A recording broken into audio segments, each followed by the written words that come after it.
जय हिंद दोस्तों। आज हम बात करने वाले हैं भारत के उस महापुरुष के बारे में जिन्हें हम लाल बहादुर शास्त्री जी के नाम से जानते हैं। शास्त्री जी को हम उनके त्याग, बलिदान, शिष्टाचार, विनम्रता और देशभक्ति के लिए याद और नमन करते हैं। शास्त्री जी महज 18 महीने ही भारत के प्रधानमंत्री रहे, लेकिन पूरे भारतवर्ष पर उन्होंने अपनी अमिट छाप छोड़ी। नेहरू जी ने शास्त्री जी के बारे में एक बार कहा था, अत्यंत ईमानदार, विनम्रता से परिपूर्ण, शुद्ध आचरण, आदर्शवादी व्यक्तित्व का नाम ही लाल बहादुर शास्त्री है। लाल बहादुर शास्त्री जी का जन्म 2 अक्टूबर 1904 को वाराणसी के पास मुगल सराय में हुआ था। इनके पिताजी का नाम शारदा प्रसाद और माताजी का नाम राम दुलारी था। भारत का ये सपूत बचपन से ही चुनौतियों का सामना करता रहा। महज 1.5 वर्ष की आयु में ही इनके पिताजी का देहांत हो गया। पिता की मृत्यु के पश्चात ये अपनी माताजी के साथ अपने नाना जी के घर चले गए।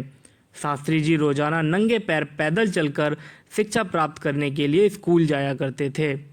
शास्त्री जी बचपन से ही आदर्शवादी और उच्च व्यक्तित्व के व्यक्ति रहे। शास्त्री जी का विवाह 1928 को ललिता शास्त्री जी के साथ हुआ। लाल बहादुर शास्त्री जी को शास्त्री की उपाधि काशी विद्यापीठ से संस्कृत में पढ़ाई करने पर प्राप्त हुई। शास्त्री जी बचपन से ही गांधी जी से बहुत प्रभावित थे। देशभक्ति का झरना मानो शास्त्री जी के मन में बचपन से ही बह रहा था। इसी का परिणाम था महज 16 वर्ष की आयु में शास्त्री जी गांधी जी के आह्वान पर 1920-21 में असहयोग आंदोलन में देश की आज़ादी के लिए कूद पड़े। 1930 के नमक कानून के विरोध में हुए आंदोलन में शास्त्री जी ने बढ़ चढ़कर सहभागिता दिखाई। उन्होंने आज़ादी के लिए कई अभियानों का नेतृत्व सफलतापूर्वक किया। परिणाम स्वरूप उन्हें कई बार ब्रिटिश जेल का सामना भी करना पड़ा। आज़ादी के पश्चात जब कांग्रेस सत्ता में आई, तब उन्हें अपने गृह राज्य उत्तर प्रदेश का संसदीय सचिव नियुक्त किया गया।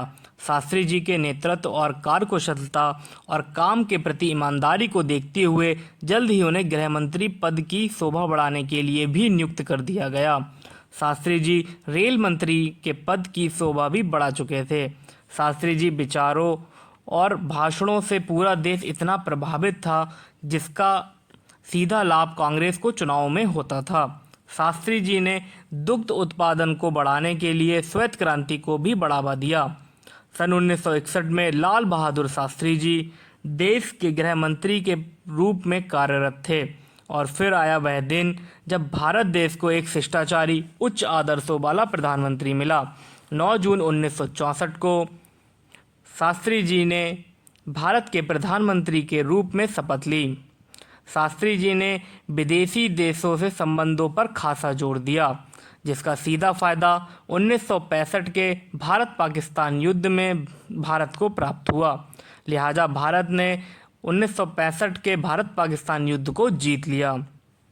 जय जवान जय किसान का नारा देने वाले लाल बहादुर शास्त्री जी भारत को हर मुमकिन प्रयास के साथ सर्वश्रेष्ठ बनाना चाहते थे।